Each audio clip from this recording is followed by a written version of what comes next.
10 seconds.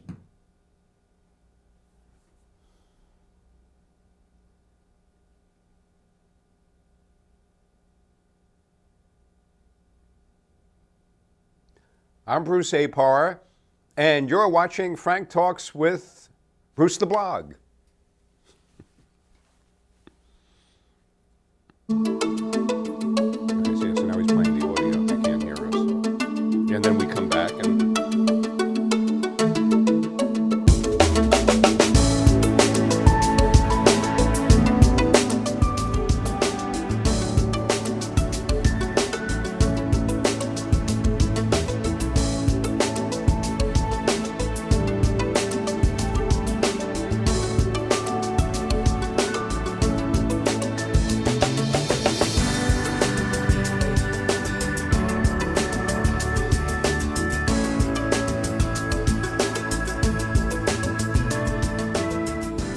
Frank Talks with Bruce the Blog is brought to you by The Penny Saver and our parent company, Chase Media Group.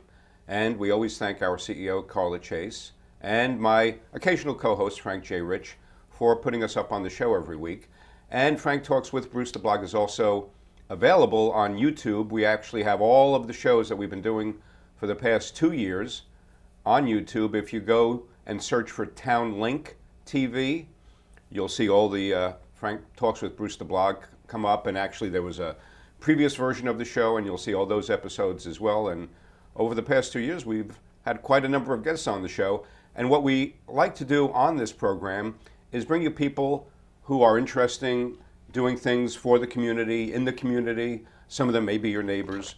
And if you'd like to nominate somebody, just email me at bapar@chasemediagroup.com.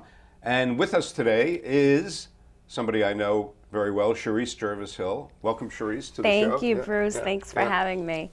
And you have a memorable company name, Events to Remember. Yes, right? I do. Right. Yes, I do. And I know, as you know, I get around to my share of events, meetings and stuff. But I think you may beat me in that category, because you really do get around a lot, in this whole region, right? Yeah, I do. Events to Remember, we coordinate in some way, shape, or form about 60 events annually, which is a lot. Wow. Yeah. So I do kind of get around. And by the way, when I'll see you, for example, at Chamber of Commerce networking Yep. meetings, and you do work with, I know, the Hudson Valley Gateway Chamber and Yep. the Yorktown Chamber of Commerce. Yep. And Mount that one, and Kisco. we just Yep. now we're on the same committee for the Mount Kisco Sales Days that's Yep. coming up in September. And so is that like a really major channel for you to get business, is Chambers of Commerce? I wouldn't say major, but it's extremely important. I mean, the chambers are wonderful. I feel like it's a great place for all businesses. Yeah. I definitely feel like that's an avenue where small, mid-sized businesses should definitely spend some time there. Right. It's about businesses helping each other, Yes. and I totally agree with that, and it's wonderful. So I enjoy spending time at the chamber, and they're all clients of mine, and we're excited to assist them with some of their larger events. So definitely, Right. I think chambers are a great place to spend some time. And like you say, when you get involved with these various chambers of commerce in the area, it's really gratifying and motivating, actually, that the people, almost by definition, the people who are involved in the chambers, they're not only there to help their own business, they're genuinely there to help the Each local other. commerce, Exactly. everybody's business. Yeah. And they really spend a lot of their own time. They're volunteers. Absolutely. And it's really encouraging, and like I say, and inspiring to see people like that and to be among them. Yeah. Because they really just want to help everybody as much as they can, because they feel it'll come back and it helps Pay them. itself and- forward. Yeah, right, exactly, Yep. right. No, definitely. I agree with you 100% on that. So you started your business when?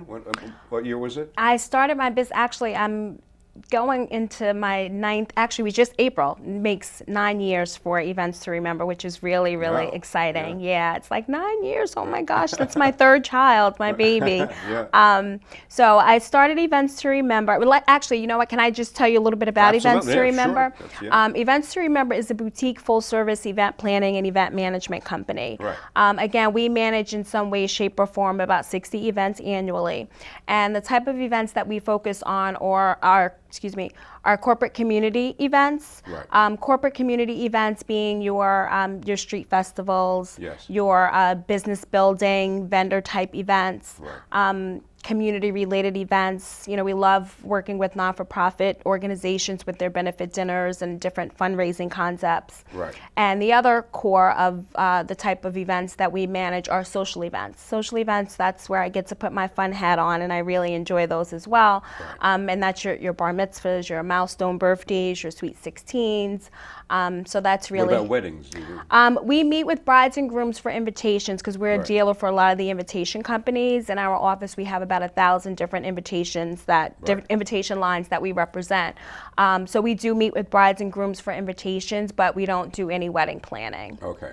Right. Yeah, so it's, that's pretty much the core of what we do. Right. So. And it's interesting to me when you say corporate communities.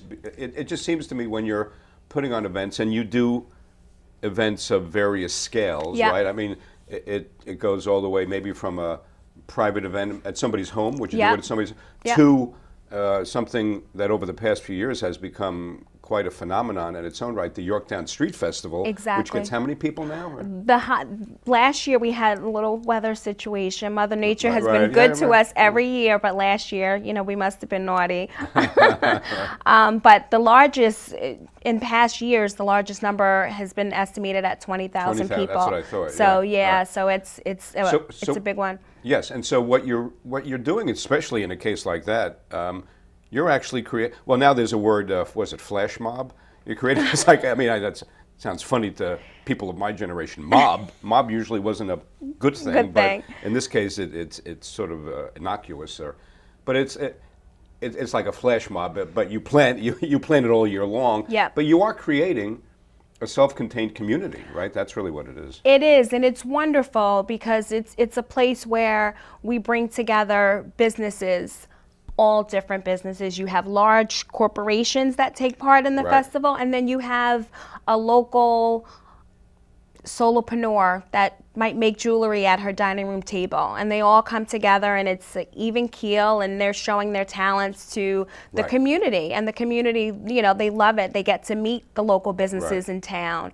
They get to try out food from some of the different restaurants.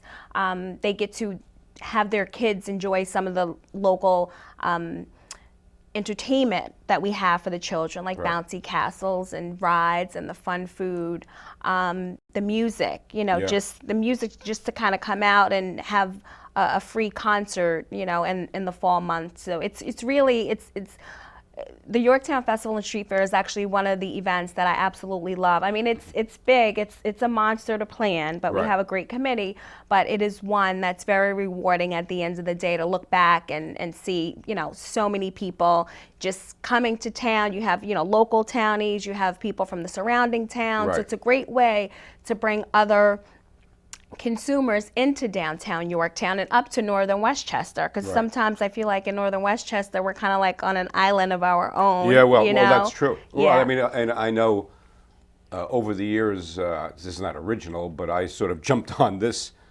bandwagon, so to speak, that there are people who feel that once you get north of 287, Yeah. it's like a different county. It's true. It's almost like there should be a northern Westchester County and a southern Westchester County. It's but true. Yeah, there's just something about the geography and the culture that's a little bit different.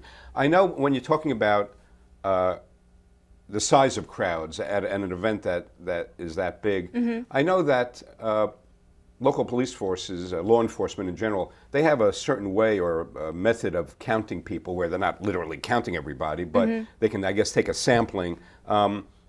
But in terms of your business, when you have an event like that, I mean, it's really just an estimate, right? When you say the number of people, when you're talking there's about no tracking mechanism. No, when Right. you're talking about that many people, I mean, we kind of like will cluster the crowd and kind of get an idea. I physically have, a little counter that I'll use for some events just to kind of Right, get a have an sense, idea yeah. of at a certain time point, like when the peak time is, like when Right. we're getting most of our traffic. But it definitely is an estimate when you're dealing with that, numbers of that Right. magnitude. Now, in a case like that, again, I mean, that event is not necessarily typical. It's extremely large. Do you work with the police yourself, or is that somebody else from the chamber or the town? We that does actually, I go to the chamber. We have a liaison that's responsible for security, John Right. Zecker, who's wonderful. Oh, and John's great, yes, I know and he him. joins us, and obviously, Joe, the president of the chamber. Joe So Visconti, yeah. so we go together and just kind of map Work out that what's out. going to, map out the day with the chief of police, who's wonderful as well, Chief McMahon, Right. and just kind of map out the day and the estimate on numbers, just blocking off the street and which officers will be assigned where. So it's Right. just it's a process, and an event that large, it really is a team effort. Right. It's we're definitely coordinating it, but when you talk about an event that large, you really need a large team. Right. And the chamber has wonderful staff and volunteers, so we're thank God it's Yeah, been it works successful. out well. And Yes. it's interesting this year too, Chereese. I'm sure this is not news to you, certainly. And just sitting here thinking about it, is that this year, summer 2013, the city of Peekskill is not having Peekskill celebration, know. and is not having or did not have the Festa Italiana. Yeah. It would seem to me that could actually drive even more people to the Yorktown Street Festival. Yeah. Maybe from Peekskill or people Yep. who would go to those Peekskill events. So something like that event in Yorktown becomes even more of a destination. Yeah, right? definitely. Peekskill is a wonderful town as well. So, and Deb at the chamber, Deb always Deb has Malone, something. yeah. Yeah, she always has something up her Right, sleeve. sleeve. Yeah, right, so right. we'll see. Hopefully something will be coming down the pike to bring back to Peekskill. But I think in its own way, the fact that Peekskill, for various reasons we're not going to get into, is not holding Peekskill celebration this year, also implies or suggests the amount of work and money it takes to put something like that on. It just doesn't happen just like that. doesn't happen. We should also give a shout out, by the way, as long as we're talking about this, to people like Bruce Lindenbaum, who was one of the original. Yes. Right, he was one of the founders of Peekskill Celebration. Jack Yes. Levitz. Yeah. Those people. It's really unfortunate. I mean, my understanding, not to get off track here, but my understanding is, talking to some of the people who were involved in the beginning, that it may not come back at all. They Yeah. felt like once you skip a year like It's this, hard. to try and start and Start build it. it up again. Yeah, to build It's like momentum not and that simple. it's very Right. difficult. Right. It So really again, is. on the positive side of things, having a festival, a street festival like the one that Yorktown has built up in the past few years, becomes even more valuable. Absolutely. Um, Absolutely. In a case like that, I'm curious, how much of it, in terms of the ideas, that go into the events that you do, how much of it, on average, comes from you? How, when you meet with somebody, do they already have a good idea of what they want to do and how they want to do it? What's important for me, I mean, I obviously have many years of experience, Right. with events, to remember being 9 years, but I've also done corporate events. That my Right. background is corporate events. So I have about 17 years of event planning experience. So I try to my approach is really to make the event about the client, not make the event about me. You, yes, You right. know what I mean? So it's, As any good salesperson should do. Right? Absolutely. I mean, it's, if we're planning something for you, it's a milestone birthday for you. I have ideas kind of floating in the back of my head like, oh, this would be really fun. But I want to find out about you. Do you like golf? What do you like? I want Right. your guests to come in. And this is for a small scale social event, or this is a large scale festival type event. I feel like every event should be a reflection of the client. Right. So your guest should walk into that room and say, this is Bruce. Yeah, I right, see Bruce yeah. all over this room. Not That's a scary thought. I see Bruce all over this room. That'll clear the room. But no, I know. Yeah, no, I know exactly what you're saying. So it's really important for me to make the event about the client. So, the chamber I'll use for example, I mean, it should reflect their colors, it should reflect their logo, it should Right. reflect their branding. It's a certain style that that I feel it's really important to make events about the client. So I always have ideas in the back of my head, and I'm always ready to kind of give you my opinion, and I will Right. always give my opinion to clients, good or bad. Right. You know, if their color schemes are kind of all over the place, I'm gonna say I don't know if I agree would with do you that, on yeah. that, but ultimately it's their decision because the event is about them. Right. So it's really a matter of you're taking, whether it's the individual or the theme of a corporate event, and bringing it to life. Exactly. Right. Yeah. Exactly. That's exactly what we do. Again, it's, and we have some clients who they have no idea. It's Right. like, I want to have a Gabriella, who is actually now off in college. I remember we did a Sweet 16 for her, a really big Sweet 16. And she came to my office, and I remember she was like, I don't know what I want. I don't know about colors. And her mother was, getting a little upset. And she's like, well, you have to kind of have some idea. And I said to her mom, I'm like, let her think about it a little bit. And let me have a conversation with her kind of like after, just her and I, kind of like a one-on-one. And let me kind of just get some bits and pieces. And her party turned out to be one of my favorites. Really? One of my favorites. So and that's interesting, it yeah. was kind of like a Mardi Gras theme, Right. but it was with neon colors. So it didn't have your Mardi Gras type. It was very bright. And it was Yes. just, in the end, it was a true reflection of her. And to see someone who was kind of passive in the beginning to the day of her event to really come to life and be so excited about the outcome Right. was amazing for me, Right. because I'm like, yes, I hit it. Right. I kind of got what she wanted. So it's really important for me to make the event about my clients, not about myself. Right. Well, you're a guest on this show, so it is about yourself. It is about you. And one thing I did want to ask, because we like on the show to talk about, especially people who are self-employed, who build up their own businesses, Yeah. which you clearly have done. And I have to say, Chereese, that I've known you for the past number of years, that I've really seen and admired and been very impressed by. I could see how, I don't have to look at your books that you would show it to me anyhow, but I could just tell how your business has grown. It's pretty obvious, knowing the events you do and the connections you've made in a lot of different areas. And you were telling me that you went from you started this part-time 9 years ago, yeah. and then about maybe 5 years ago you went full-time. Full-time. And it occurred to me, wow, not only have you succeeded in building up your own business from scratch, but you started it full-time in the middle of a recession. Yeah. I mean, so what was that like? Go ahead, Yeah. I'm sorry. I was going to say, and you must have had some second thoughts about, is this the right time? I did, and you know what? I have to tell you. I mean, I thank God I have created a wonderful business for myself, but it's still scary. Yeah, sure. Even at 9 years, it's still scary. I mean, there's some months where it's wonderful, and I'm like, yeah, I own my own business, and then there's some days where I'm like, I think I want to just go work for somebody else. Right. It definitely has its challenges, and I remember when I started full time, I was very frightened. Yeah. But it's one of those things where it's like you sink or you swim. Right. You Yes, know, right. and I guess it's the Bronx girl in me, and I'm just like I'm not going to sink, I'm going to swim, and it's something that you have to do every day. You can't turn it off. It's Right. it's something that you have to just every day. You gotta, no matter how you're feeling, there's good days, there's bad days. You can't let a no deter you. You will get no's, Right. but you just have to kind of keep on going. So it's very rewarding. It really is. It's very rewarding. But at the same time, it's not easy. People Right. say, "Oh, you have your own business and it's great," and I am. It is rewarding, but at the same time, it's I'll use an example of something that's small. We also offer event staffing.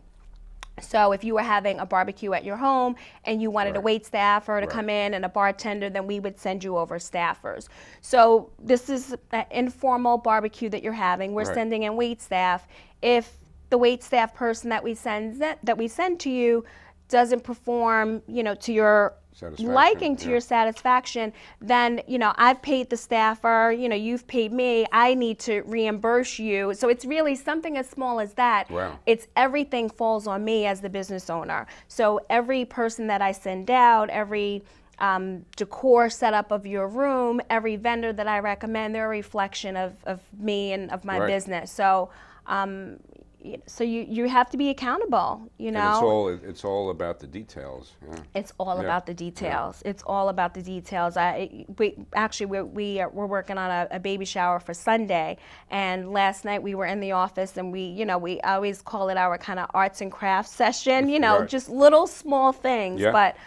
It's the little small things that really make a big event wonderful. Yes, right. And I love having interns, because I remember one intern that we had, she wanted to get into the events industry, and she was really excited about it, and she helped us with the setup.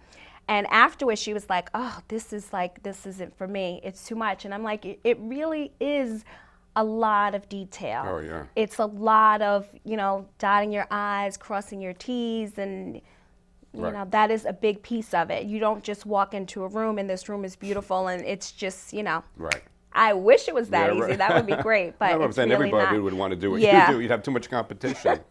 And when you mentioned reimbursing, have you ever had to do that? Yes. Oh, really? Yeah. But that's a choice you've made in your business. That's a choice that I've made in my business, and I feel like that's why I'm successful. Yeah. It's well, that's sort of the ultimate in customer service. Yeah, I believe in my brand, and I take, an event as large as the Yorktown Street Fair. That's the largest event that we do. Right. To me sending in one staffer for your barbecue, to me, the level of service has to be the same across the board. Right. We strive to exceed your expectations. That's what we do. That's the way I've built this business. And I feel like even with the recession, that's why I'm still here. Right. No, but it is a business cliche that it's all about customer service, but cliches are based on the truth. That's why they're cliches, is because they keep getting repeated over and over again, and people, believe it in them. And it is. I mean, what you're saying and how you run your business, I think really focuses on. It's all about the customer and keeping them satisfied and gaining their trust, not only through the process, but once it's over, that they feel like, boy, am I glad I hired Chereese. Yes, right? no, it's true. And I say that, my initial meetings with new potential clients, I'm like, once you go with me, I'm like Allstate, you'll be back. Like, you'll never go anywhere else. Repeat business. Yeah, and repeat business is really, really important. Just for other entrepreneurs that are out there. Yes. I mean, it's hard to get a new client, to kind of build that trust factor. And once you get that client, you want to treasure them, you want to hold on to them. They're like your top salespeople. Yes, exactly. They really are. They, I have clients that'll, tell their friends, you have to call Chereese. Like, you can't be bothered with that. You have to call Chereese. Right. So and to look back on our clients, we actually, on a Saturday, we have a pool party. One of our clients is having a pool party. And this client has been with me for 9 years. And to me, he does something every year. And to me, that's like, it's just so rewarding to know that it's just, I'm a phone call away, anything that he needs. And, that's great, yeah. So it's very rewarding. But it's, you got to put the time in. But, speaking of that, about word of mouth, I mean, if my co-host Frank Rich was here, and he writes a column called ROI, and he's a business advisor and chief strategy officer for the company, he will say, as much as Chase Media Group does all kinds of, things in terms of marketing for small to medium-sized businesses, and that word of mouth universally is always the number one form of advertising. Absolutely. I mean, and at the, speaking of chambers, at the Gateway Chamber of Commerce breakfast meeting recently, as you know, they have one every month. Yep. They had Jim Sanders speak. Jim does a lot of business. That's his business, business consulting. And he asked the question, what is the lifetime value of a customer? And the answer was, not only what that customer spends on your business, but the people that customer recommends. The lifetime value of that customer is everybody they recommend. Yeah. So to your point. Yeah. When you were talking, Chereese, about how events reflect the client or the customer, events also reflect the times, don't they? So in other words, the tenor of the times and the culture at that moment. So I'm just curious, like right now, let's say it's July 2013, what would you say are sort of some of the themes that people seem to latch onto for their events? I mean, You know, themes are one of those things where it really, for as long as I've been in business, it's kind of the same. It's just kind of adding a new glare wrinkle, to yeah, it. It's right. something, just a new little touch, a new sparkle.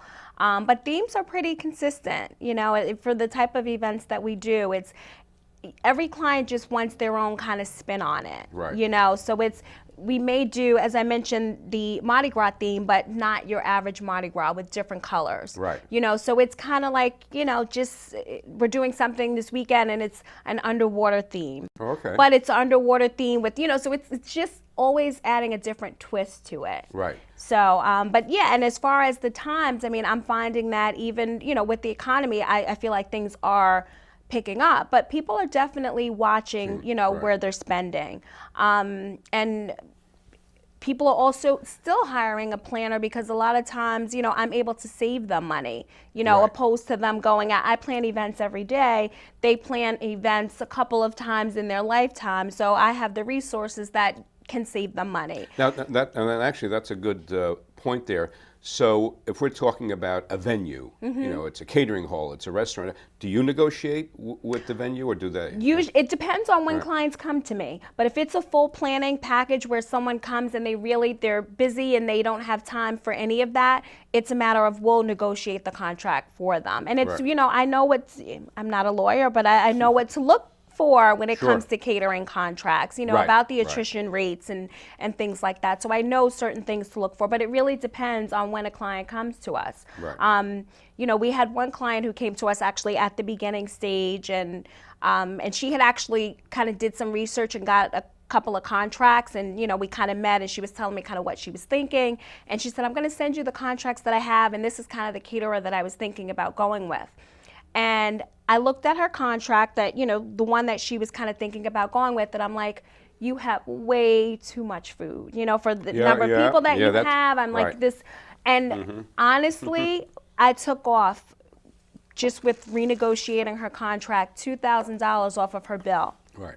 That first time. $2,000? $2,000. So she was sort of. So she was like, all right, where do I sign? Where, you know, what's your deposit? I mean, so we literally saved her a lot of money. Right. You know, so it's what we do. Now, was that a result of her talking to the venue? I mean, were they encouraging her to have that much food, or? You know what? I can't say, I don't want to say that they kind of were encouraging her, but they kind of, you know, were like, well, what are you thinking? And she's like, I'm thinking this, I'm thinking that, and I'm thinking this, and they kind of just put down everything. Right. So there was no filter. There was so to no, speak. yeah, right. there was no filter, and you know, to their credit, they were kind of giving her everything that she wanted, and I think she just kind of needed someone to say, we could still achieve everything that you want to achieve, but we don't have to do it this way. Right. You know. Right. So I'm very conscious about I spend my clients' money like I spend my own money. Well, right, and getting them the most value. Getting them the for most their value. money. Right. You know, I love nice things. I'm a Loehmann's girl. I'm a Right, I'm a right, Marshalls, right. TJ Maxx kind of shopper. Yes, right. So I definitely, you know, I deal with my clients' money the same way I deal with my own. Yeah, no, and that's always a great way to run a business. And well, I mean, we are getting to the point where we have to wrap it up, but I'm curious, have you had requests where people say that if they could afford it, they'd like to have a celebrity show up, or an athlete, or? You know, I do get those requests, and I have to tell you, I mean, I network obviously with a lot of planners, and the feedback that I've gotten from other planners that have, you know, invested in this is it's not always a return on investment. No, Yeah. and I'm interested to hear you say that, and I don't know if I'm glad to hear you say that. Maybe that's a funny way to put it, but I guess it sort of corroborates something that I found. I've been to a couple of events like that, and I think the issue is it totally distracts from the person who the event is for. It's you know, it's not about having, it's not about the athlete. It's about your daughter or son or spouse or you know, or parents or something like that, and it sort of takes the focus off, you know, the meaning of the event. Yeah. It's so and actually, I'm glad that maybe, you know, people are more sensible about it that way. Yeah, no, it does. It's, again, it's right back to what I said before. It's about making it about that client, Right. really making it about them. Right. That's where the focus should be. Or an organization, making it about that organization. Right. Or about that benefit, that,